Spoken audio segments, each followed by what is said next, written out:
Fala, turma, vamos lá, firme, hein?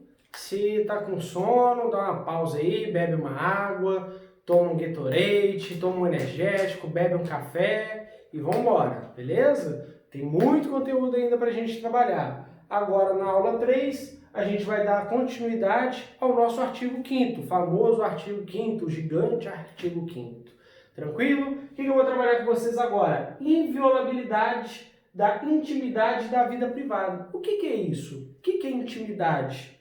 Intimidade não é só você ali com seu namorado ou com a sua namorada ali no quarto. Não, não é só isso. Sua intimidade é você na sua casa, no dia a dia. Então, você está ali na sua casa. Chega a polícia militar e começa a filmar dentro da sua casa. Pode fazer isso? Óbvio que não. Por quê? Ele vai estar ferindo a sua intimidade, a sua vida privada. Por isso, quando você também está andando no dia a dia, você não pode ser revistado o tempo todo. Por quê? Senão vai estar ferindo a sua intimidade. Imagina você está andando, a polícia parado, revista. Não. A gente vai estudar isso em processo penal, que você só pode ser revistado, a busca pessoal é só no caso de fundada suspeita. Se não houver a fundada suspeita, não pode acontecer. Já aconteceu comigo em Belo Horizonte. Eu, na época, fazia faculdade de Direito, eu estava chegando na minha casa, a polícia foi, pegou e me abordou. Mão na cabeça, vai para a parede. Eu falei assim, qual que é a suspeita? Os caras, cala a boca, não sei o que, eu quero que vá para a parede. Eu falei, não, não vou para a parede, só vou para a parede quando eu souber o real motivo.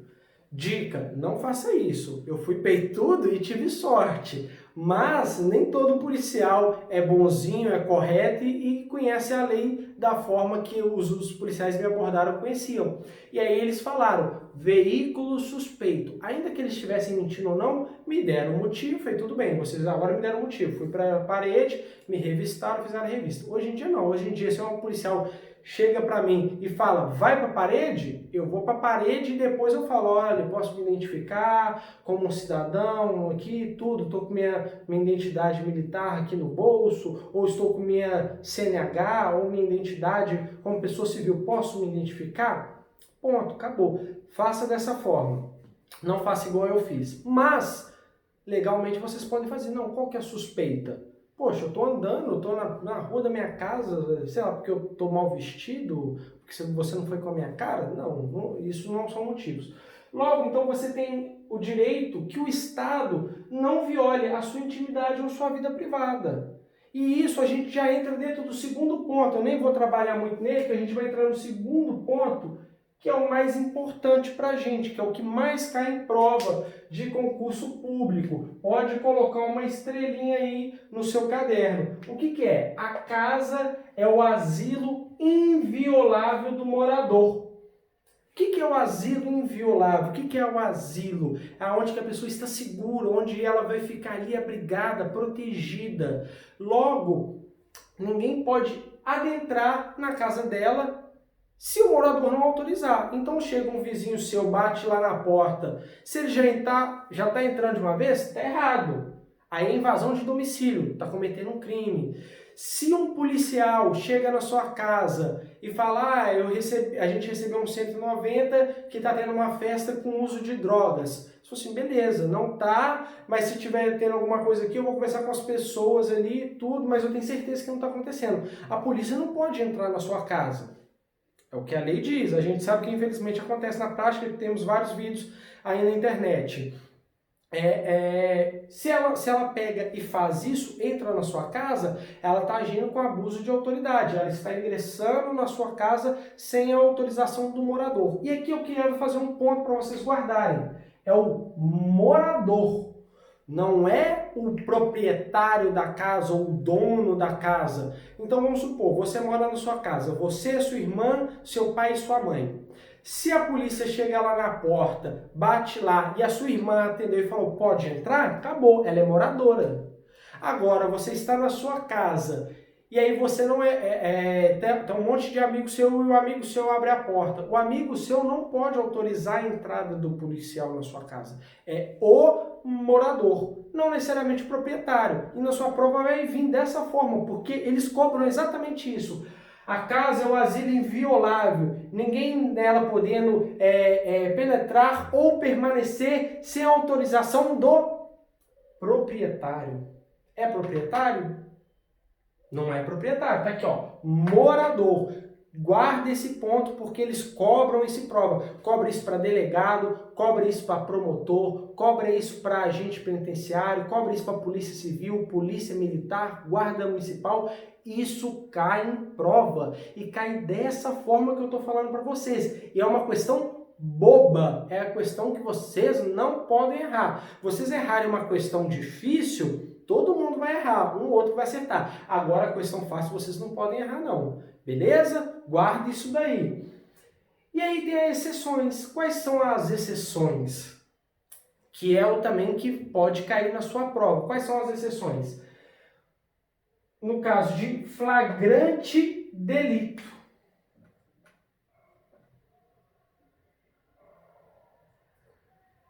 Flagrante delito. O que é o flagrante delito? Aí a gente vai estudar também, mas já vou antecipar para vocês, nós vamos estudar isso no Código de Processo Penal. Existem alguns tipos de flagrante. Tem o flagrante propriamente dito. O que é o flagrante? O cara está cometendo um assalto na hora, ele está com a arma apontada para a vítima. A polícia chega. Flagrante propriamente dito. Tem o flagrante ficto ou presumido. Qual que é o flagrante ficto ou presumido? É aquela pessoa que cometeu o assalto, fugiu e ela roubou, vamos supor, o celular da pessoa ali e saiu num carro prata. Um Gol prata. Aí a pessoa foi chamar a polícia. Olha, fui assaltado, o cara com essa característica roubou meu celular e minha carteira com os meus documentos e tá num Gol prata. Aí a polícia passa lá via Copom pro rádio para as polícias militares, eles viram um carro com a pessoa nessas características e abordaram. Quando eles fizeram a abordagem, viu que o cara estava com a carteira, com o documento da vítima, estava portando a arma do assalto, estava no carro com as características que ele havia passado e ainda estava também com o celular da vítima. Ora, foi a pessoa que fez, logo ela também está em flagrante, que é o flagrante ficto ou presumido. Tem o flagrante também, que é o chamado quase flagrante. O que é aquele quase flagrante? Que é a pessoa que acabou de cometer o delito e a polícia chega e começa uma perseguição. Aí é o flagrante, é o quase flagrante. Ela vai e depois ela prende aquela pessoa. Aí o quase flagrante. Tem o flagrante também retardado. Qual que é esse flagrante retardado? É o flagrante que a polícia está vendo que está acontecendo um crime. Vamos dar o exemplo aqui para vocês entenderem.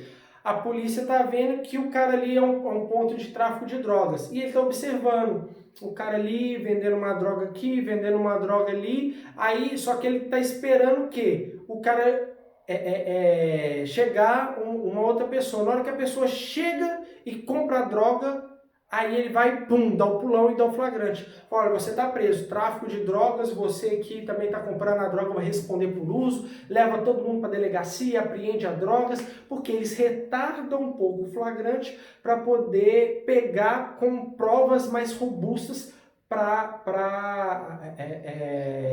ajudar numa condenação criminal para essas pessoas, tirar essas pessoas da sociedade que estão trazendo apenas malefícios. Beleza? Então existe o flagrante. E o que acontece? Imagina como que vai ser o flagrante de invadir a sua casa. O cara acabou de cometer um crime e pula o muro da sua casa. Aí você acha que o policial vai bater o interfone e fala assim: oi, tudo bem? Um bandido entrou aí na sua casa, você poderia autorizar a minha entrada? Você, morador, poderia autorizar a minha entrada? Não, ele vai pular o muro da sua casa e vai lá prender o cara. Ou ainda, que é um caso aí que gera muita discussão. Já vou passar aí um bizu para vocês. O cara chega, o 190 recebeu um chamado falando que a pessoa está com um som muito alto. E aí isso é uma contravenção penal que é de perturbação do sossego. É uma contravenção penal. É um crime de menor potencial ofensivo. Aí chega a polícia militar. Uma contravenção penal é um flagrante, que o flagrante é de infração penal, seja de crime ou contravenção. Chega a polícia militar, tá vendo aí o som alto, tá batendo no interfone, a pessoa nem atende de tão alto que tá o interfone. Aí ela chega lá, e vai falar, olha, eu vou ter que entrar na sua casa porque eu vou apreender o som, porque ele vai passar por uma perícia, e vou ter que te conduzir a um juizado especial criminal, porque é um crime de menor potencial ofensivo, e vai ser lavrado um termo circunstancial de ocorrência e depois você vai ser liberado. Mas ali há um flagrante. Então a polícia pode sim entrar na sua casa que está com som alto. E aí não vem com essa, chegar lá e falar assim, ah, cadê o mandado? Você não tem mandado, você não pode entrar na minha casa. Não existe isso, não precisa de mandado. Por quê? Porque está em flagrante. Beleza? Flagrante, delito. Então, vamos passar para o próximo. Qual que é? Desastre. O que seria o desastre? Imagina, tá tendo uma enchente, você mora num local que seja um morro, e aí você mora embaixo lá de uma casa. A casa de baixo cedeu. Só que o único acesso que tem para chegar nessa casa é passando pela sua. Também você acha que vai chegar o corpo de bombeiros, vai chegar a polícia militar, vai bater telefone e falar assim, com licença, você poderia permitir que eu passasse pela sua casa para salvar as vidas das outras pessoas? Óbvio que não. Então, no caso de desastre também, pode haver essa invasão da sua casa para poder prestar socorro a determinadas pessoas. Ou ainda, vamos supor que você mora num prédio e está tendo um alagamento, você mora no primeiro andar, aí você pega e invade o terceiro andar porque a água está subindo, já está no teto da sua casa. Você vai falar, não, peraí, você pode autorizar a minha entrada na sua casa? Não. Se você quiser, você pode meter o pé na porta, entrar lá na casa pelo seu estado de necessidade. Você não precisa dessa autorização, é um desastre, um alagamento, uma enchente. Outra coisa que a gente também tem é prestar socorro. Imagina, o policial, o seu vizinho, tá ali olhando e viu que você tá se engasgando lá e tudo passando mal. E cai.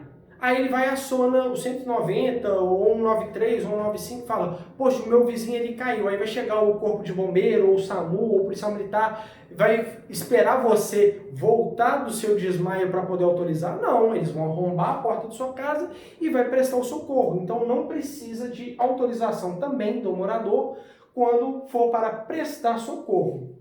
E o último ponto, que é um ponto muito importante que cai na prova de vocês. Aqui normalmente eles trabalham essa parte do desastre e também trabalham essa parte da determinação judicial. O que é essa determinação judicial? Eu, como militar, hoje sou um dos oficiais que está à frente da seção de investigação e justiça, que é a polícia judiciária aqui da aeronáutica no âmbito da ALA11 e também a corregedoria. Às vezes a gente vai cumprir um mandado de prisão ou um mandado de busca e captura de um desertor.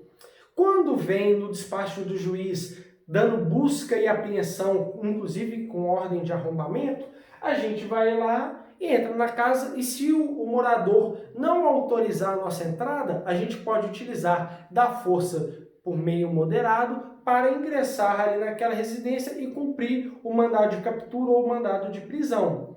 Beleza? No entanto, é a observação que vocês precisam pegar para a sua prova. De dia. O que é o de dia? É uma coisa que não vai cobrar na prova de vocês, porque o concurso de vocês é um concurso de nível médio, mas para vocês entenderem. Há na doutrina e também na jurisprudência decisões que oscilam ali. Uns falam que dia seria de 6 horas da manhã a 18 horas da noite e outros falam que na verdade não, é quando o sol nasce e quando o sol se põe.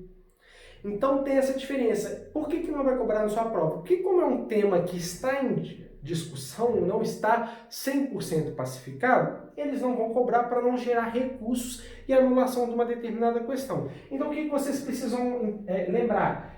Cumprir determinação judicial de dia. E aí o que o seu examinador pode fazer?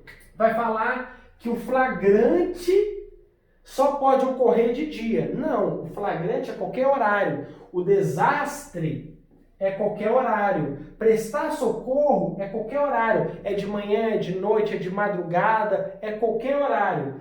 Já a determinação judicial, o que é determinação judicial? Um mandado de prisão, um mandado de busca e apreensão. Aí, nesse caso, é só de dia. Os militares que trabalham comigo já estão acostumados com isso, que todas as vezes a gente vai cumprir o mandado ali de dia, de tarde, finalzinho da tarde.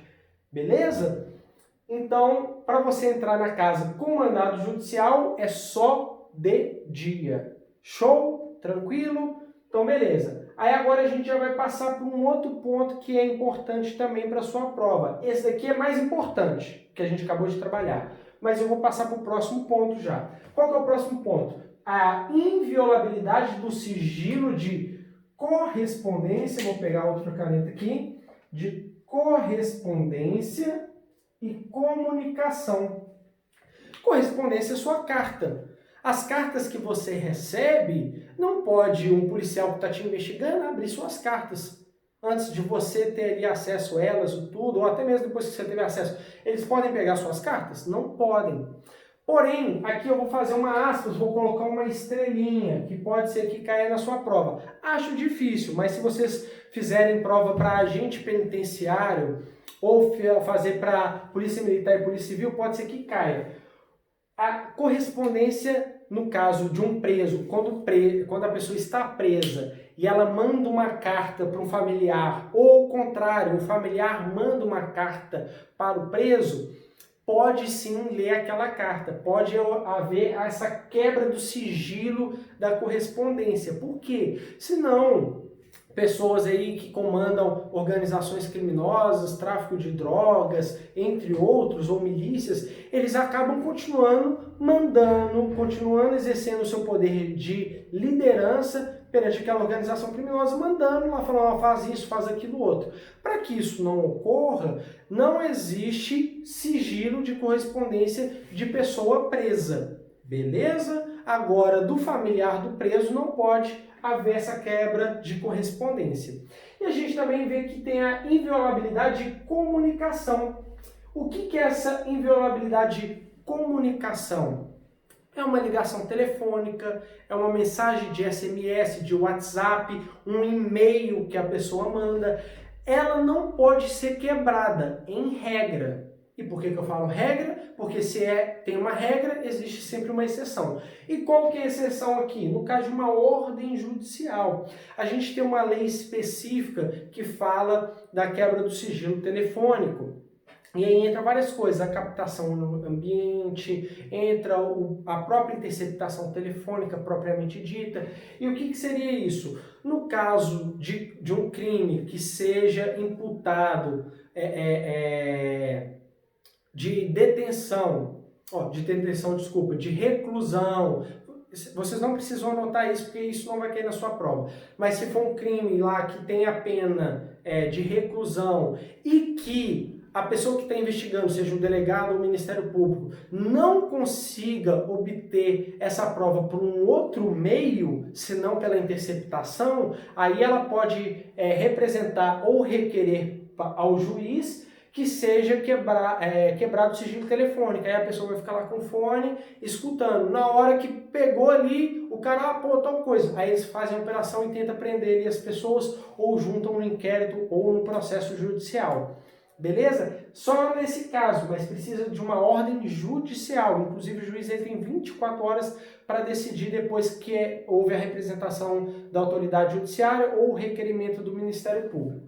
Enfim, isso é só para conhecimento. Que vocês precisam guardar que as comunicações são invioláveis, exceto quando o juiz dá uma ordem judicial autorizando. A gente teve aquele exemplo que o ex-presidente Lula estava sendo grampeado, e aí teve até aquela conversa com a Dilma, e aí teve aquele do tchau querida. Isso é um exemplo aqui. O presidente Lula não poderia ter o seu sigilo telefônico interceptado. Só que, como ele estava tratando de um crime que é ocultação de bens, óbvio, se é ocultação de bens, não vai achar nada em nome dele. Igual ele fala, não tem nada no meu nome. De fato, por isso que é o crime de ocultação de bens.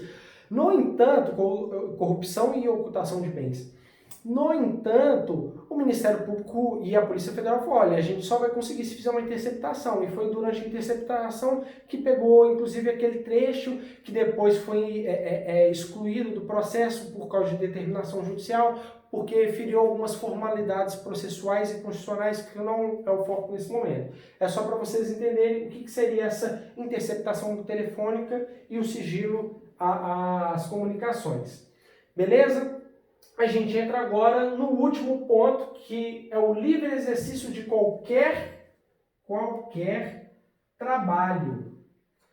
O que é o exercício de qualquer trabalho? Uma acompanhante executiva, vulga garoto de programa, é um trabalho. Ainda que você considere ou não digno pelos seus valores, é um trabalho. E se é um trabalho, ela pode exercer e não pode falar ao Estado, não, peraí, você que está aí na rua, ou você que está no site aí, não pode fazer a divulgação do seu corpo e não pode se prostituir. Não, não pode. Por quê? É um trabalho. Se é uma forma de trabalho, é uma forma de renda, ela vai fazer. Óbvio, porque a prostituição no Brasil não é crime.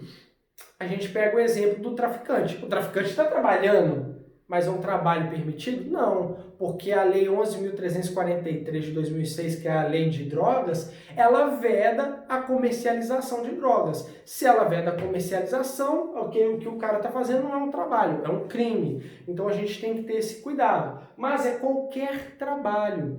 Aí um ponto importante que a gente precisa colocar aqui, vou colocar uma estrelinha também, um caso que nós tivemos dos jornalistas. Veio um grupo de pessoas e falou, não, para você ser jornalista, você precisa ter curso superior, ter uma faculdade e exercer atividade.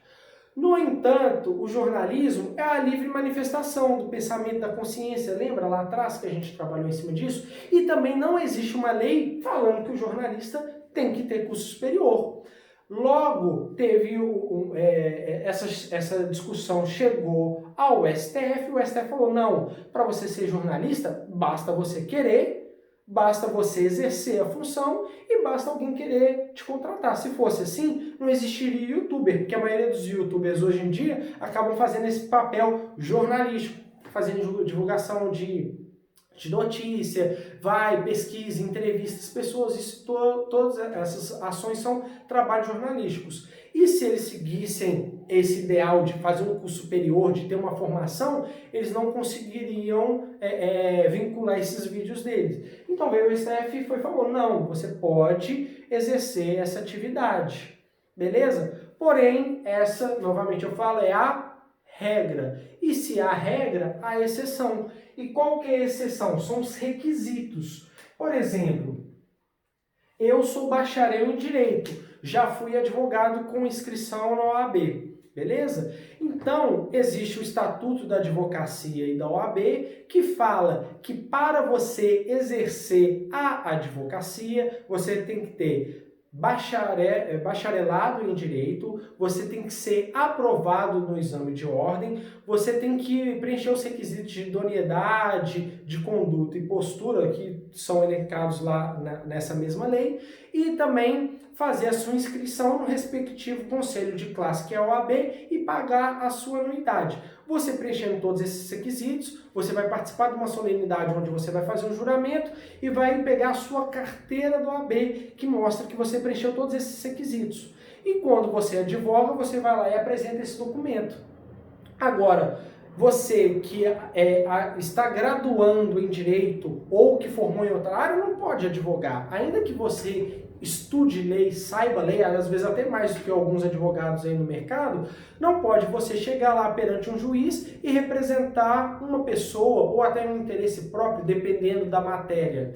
Você não vai poder, uma matéria que requer uma certa complexidade, né, exceto os casos do Juizado Especial Civil e Criminal. Você vai precisar de um advogado devidamente constituído. É a mesma coisa da medicina. Eu, por exemplo, estudei, né, medicina legal. E por isso eu sou médico? Não, eu não sei prescrever um medicamento, eu não posso fazer. É aquele ditado, né? De médico a advogado, todo mundo tem um pouco. Todo mundo sabe qual remédio que a pessoa tem que tomar, todo mundo sabe qual que é a lei, mas na prática não é assim que acontece, né? Senão não existiria nem advogado nem médico. Óbvio que a gente precisa desses dois profissionais. Existem os conselhos de classe que fiscalizam isso como de outras profissões. Eu só estou dando um exemplo aqui. Então, é livre o exercício de qualquer profissão, de qualquer trabalho. O cara que está fazendo o artesanato dele, que a gente falou lá, né, da manifestação científica, o cara que está fazendo o artesanato, ele pode vender os produtos dele ou expor a venda? Pode. É o livre exercício do trabalho, beleza? E ele tem que ter os requisitos, em alguns casos existem os requisitos, mas para isso a gente volta lá atrás naquele artigo do princípio da legalidade, que ninguém será obrigado a fazer ou deixar de fazer alguma coisa senão em virtude de lei. No caso do advogado, que é o exemplo que eu dei para vocês, existe uma lei que fala quais são os requisitos que o advogado precisa ter para exercer a profissão dele. Beleza? Guarda isso para vocês. Fazer um ponto aqui que eu tinha esquecido. Deixa eu ver. Do asilo. Aqui, ó, que eu falei do advogado, aí eu lembrei. O asilo. Pode ser que caia na sua prova também, porque aí não vai estar na Constituição, mas se cobra o artigo 5º, vocês têm que entender um pouco a mais. Uma questão muito boa para cair na prova de vocês. Vou colocar aqui estrelinha e vou circular. O asilo não é só a sua casa. O asilo também é o seu local de trabalho. Então vamos supor, você é um contador, está no seu escritório de contabilidade. Não pode a polícia ou um oficial de justiça ou alguma outra pessoa querer entrar naquele seu local de trabalho sem a sua autorização. Beleza? Se ele entrar naquele local, ele está infringindo o direito seu de inviolabilidade, porque o asilo não é só a casa, mas também o seu local de trabalho. Tranquilo? Anote isso daí, porque isso pode cair na sua prova. Eles colocarem lá falando que o local de trabalho, você vai falar, não, pô, o Marcelo lá, o Aquino, ou o Tenente, cada um me chama de alguma forma, falou que é só a casa. Não, o local de trabalho também é. A gente teve aqui um exemplo daquele caso do Adélio, lá em Juiz de Fora, com os advogados lá, o Zanon, que estava no caso deles. A polícia, o Bolsonaro falando, pô, eu fui vítima, tem que ir lá atrás deles, tem que entrar lá no escritório. Aí veio até a Polícia Federal e a Polícia Civil, que também estava no início, antes de passar tudo para a Polícia Federal, falou, não, de fato, me dá aí, juiz, a autorização para eu entrar. Por que eles pediram a autorização para poder entrar no escritório e apreender alguns objetos? Porque eles não poderiam simplesmente pegar e entrar. Aí foi o juiz, isso chegou até no STJ, foi batendo vários lá, falou, não vou autorizar, porque eu estaria ferindo o sigilo profissional do advogado, o livre exercício do trabalho dele, e ainda assim estaria violando o asilo do local de trabalho dele. Então guarda isso para vocês. O local de trabalho também é considerado asilo, e não somente a casa, beleza? Outro exemplo aqui de asilo que pode cair, hotel. Você alugou um quarto de hotel, aí chega lá a polícia e fala assim, pô, vamos entrar, vamos pegar o cara lá dentro do quarto do hotel. Pode? Não pode. Se a polícia entra no quarto do hotel sem a sua autorização, não é a autorização do dono do hotel, é você que está alugando aquele quarto. Entrou ali no hotel, um motel que seja, entrou, ele vai estar respondendo por um abuso, inclusive se ele te prender, essa prisão é ilegal. Vamos supor que lá dentro você está com 1 tonelada de drogas dentro desse quarto de hotel. E aí pegou, você não autorizou, a polícia entrou e pegou essa 1 tonelada. Você não vai responder pelo crime, porque é uma prisão ilegal e aquelas provas que foram produzidas são provas ilícitas. E sendo provas ilícitas, elas não podem ser aplicadas. Além do juiz relaxar sua prisão, você não vai nem responder por esse processo, porque é uma prisão ilegal. Mesma coisa que eu dei aqui do exemplo da casa. Se um policial militar entra na sua casa sem a sua autorização, porque um vizinho falou que estava tendo droga, mas ele não viu ninguém consumindo, e ele simplesmente entrou, forçou a entrada dentro da sua residência, ele também, além de responder pelo abuso, essas pessoas que estavam com as drogas não vão poder responder, nem pela associação ao tráfico, o artigo 35, nem por tráfico, que é o 33, e nem pelo uso, que é o 28. Beleza? Aí a gente fecha agora aqui todos os 4 tópicos. Guarda esse ponto aqui que é muito importante, eles adoram cobrar em prova, beleza? E a gente também falou aqui das comunicações, que é muito importante, faz aí uma observaçãozinha que pode cair na prova de vocês. Vamos para a última aula de hoje. Ali, um abraço.